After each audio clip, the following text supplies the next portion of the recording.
Hey, quick review of Spphr Flms #4 in the Hidden Legacy urban fantasy series by the husband and wife team that goes under the name Alona Andrews.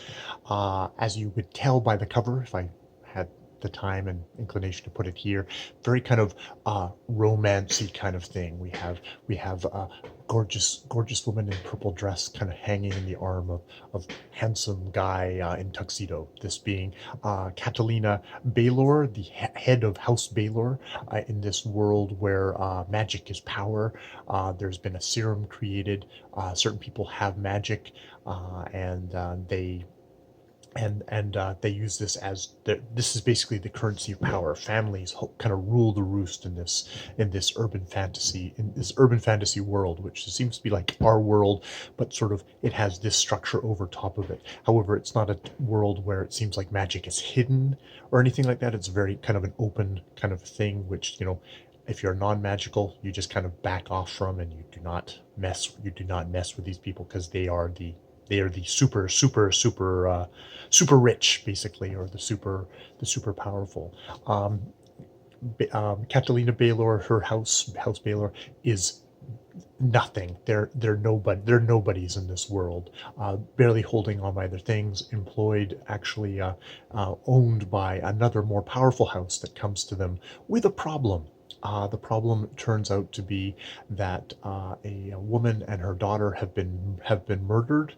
Um, Looks like it probably possibly is warfare, and the woman hires her to try and find out who murdered her mother and sister. Um, Quite against the advice of everyone else, because like, if this is house warfare, you do not want to go into this. She does, Catalina does, and thus starts out the story. Of course, sucking in Alessandro Salerno. It's this mysterious outside, super handsome, super haughty guy who has the power to teleport basically whatever weapon is in the area into his hand, so he can shoot him up people. He seems to be a lethal assassin, which really concerns Catalina, who is very much, her house is very much about, we're going to follow the law.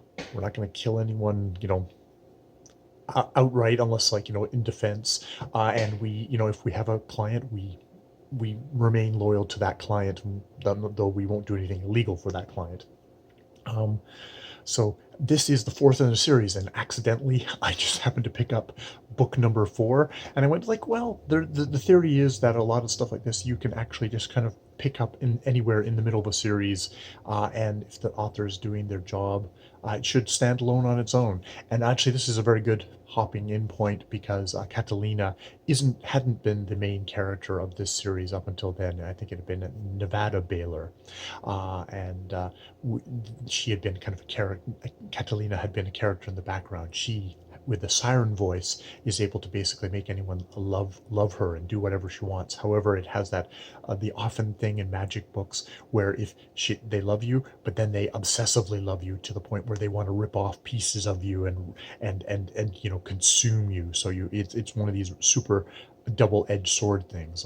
Indeed, she has to bewitch a young fellow who's trying to commit suicide at the beginning of the book, distraught that his mother and sister have been killed, and immediately have to take him back and drain out all of that stuff. And so she's always, but the thing with her power is, it's not she exerts it, it's that she has to keep it in control. And then having super haughty Alexander Salerno around is like, oh, she's trying to kind of contain her power, because she doesn't want to accidentally use it against him and drive him insane. Oh my goodness. And meanwhile, there is this mystery going on.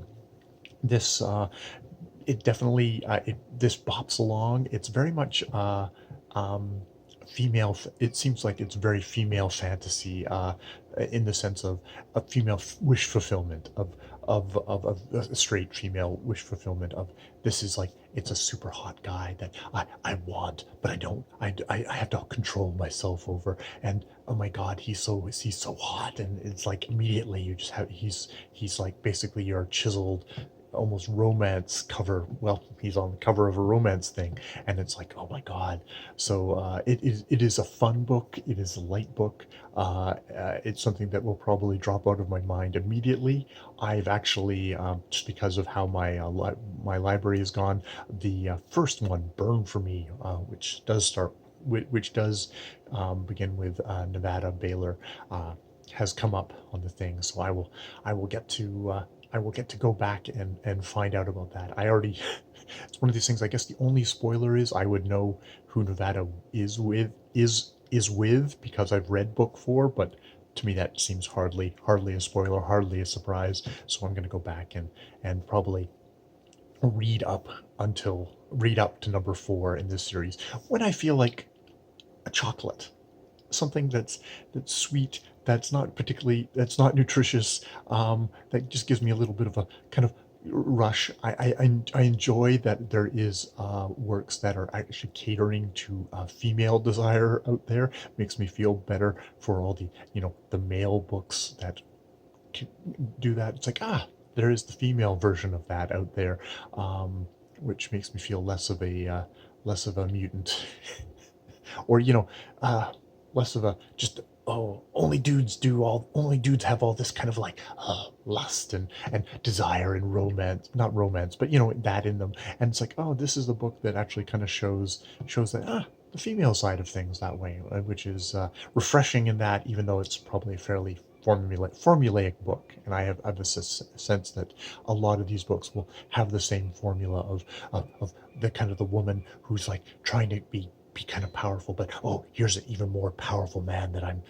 It is definitely a certain type of female kink, I guess, or female desire, and like wanting that powerful male, but also wanting to have and the submission, domination, submission, kind of those sort of little quirks that make people all a quiver.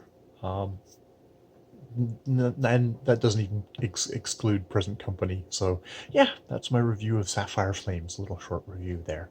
Well, not really short, but as short as I'm gonna get. More videos later.